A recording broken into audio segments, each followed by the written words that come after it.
kita dianjurkan sekali untuk tidak menerlambatkan waktu tidur selepas Isya, kecuali dalam keadaan darurat. Jadi yang sering kita dengar di Indonesia begadang, itu anjurannya tidak ada dalam syariat. Kecuali dalam keadaan darurat.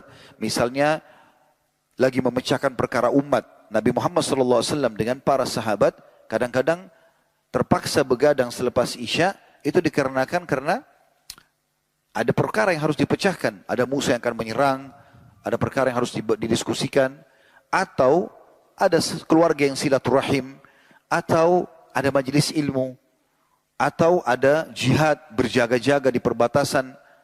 Tapi kalau hanya duduk nongkrong omong kosong di pinggir jalan, menghabiskan waktu tidak ada manfaatnya, maka ini tidak boleh dalam Islam.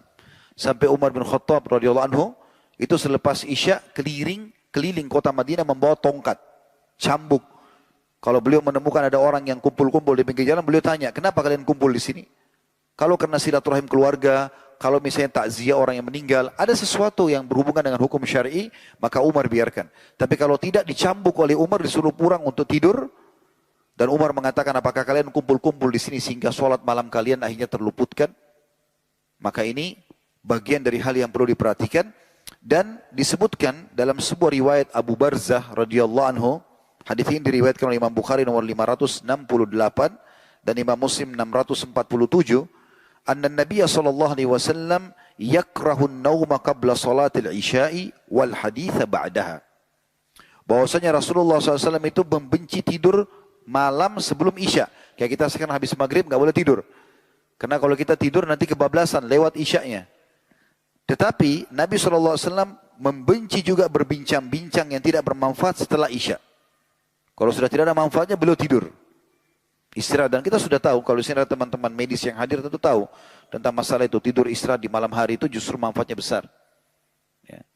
Ditemukan ada penelitian, kalau orang yang tidur istirahat tepat waktu di malam hari, cukup di awal malam seperti habis Isya, dan dia bangun di sepertiga malam. Kalau kita jam 2 tidur bangun untuk sholat malam, ini waktu yang paling bagus untuk kesehatan.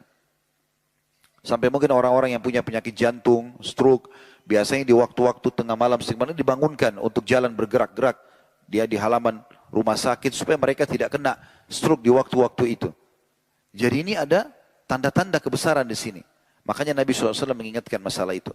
Dan Abu Daud, Imam Abu Daud yang menulis Sunan Abu Daud, menulis bab khusus judulnya Bab Nahi Anis Samr, atau larangan begadang tanpa ada hajat.